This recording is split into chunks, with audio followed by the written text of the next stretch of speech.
Craft ও art প্রেমীদের জানাই দি craft লাভার YouTube চ্যানেলে অনেক অনেক স্বাগত। যারা পুজোতে লাল পাড় সাদা শাড়ির সাথে কি জুয়েলারি সেট পরবে খুঁজে পাচ্ছ না, তারা এই জুয়েলারি সেটটি একবার ট্রাই করতে পারো। এখানে আমি ডিফারেন্ট সাইজে কার্ডবোর্ডের বেস নিয়েছি। এবারে সমস্ত কার্ডবোর্ডের বেসগুলিকে সাদা এবং লাল রঙের কাপড় দিয়ে কভার করে নেব। তোমাদের কাছে যদি লাল রঙের এবং সাদা রঙের কাপড় না থাকে তাহলে তোমরা যে কোনো লাইট কালারের কাপড় নিয়ে তার উপরে লাল রং এবং সাদা রং করে নেবে। অবশ্যই ফেব্রিক কালার দিয়ে করবে।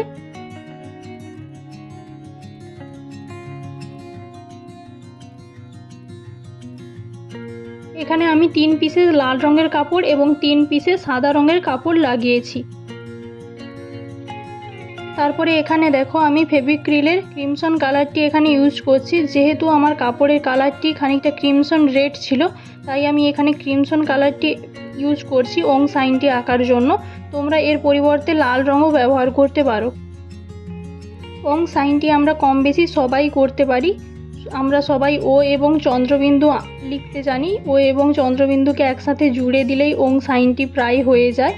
শুধু যারা তুলি ব্যবহার করতে অভ্যস্ত নয় তারা খালি পেনের যে নিব থাকে সেইটা দিয়ে আঁকতে পারো, তাতে একটু সময় বেশি লাগে।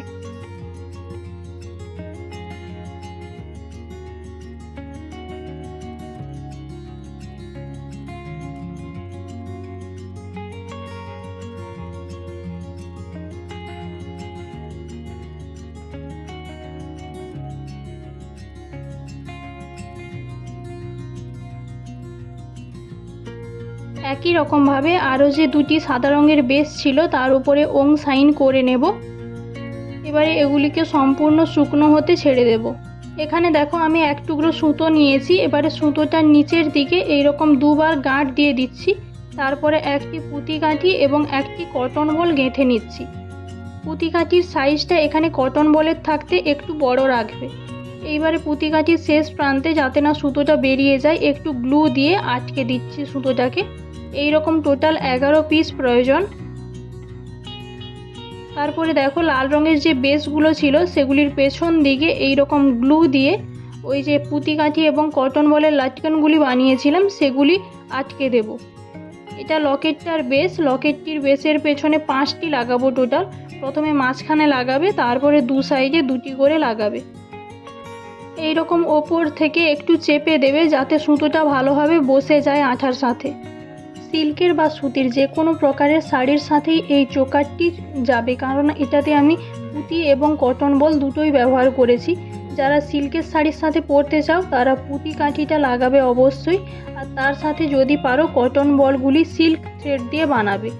আর যদি তোমরা সুতির শাড়ির সাথে পরতে চাও তাহলে পুঁতি কাঠির পরিবর্তে কটন বল, সাদা রঙের কটন বল ইউজ করতে পারো।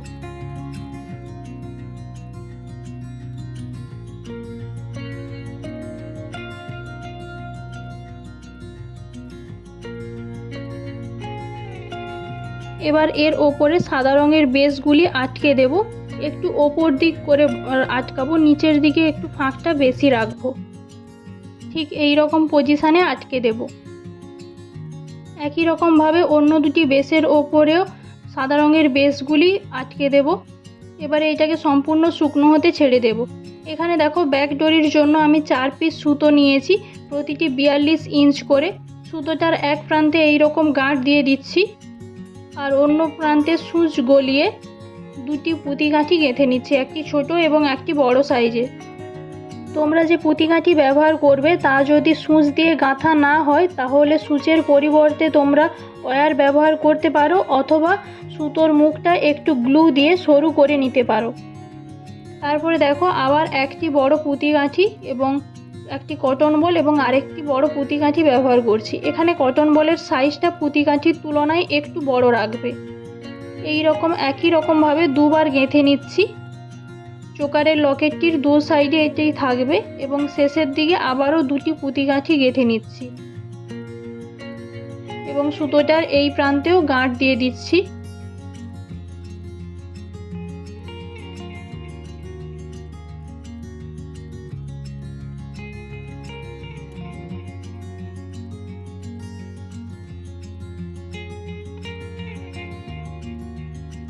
এবারে সমস্ত বেসগুলির পেছন দিকে গ্লু অ্যাপ্লাই করে নেব ভালো করে।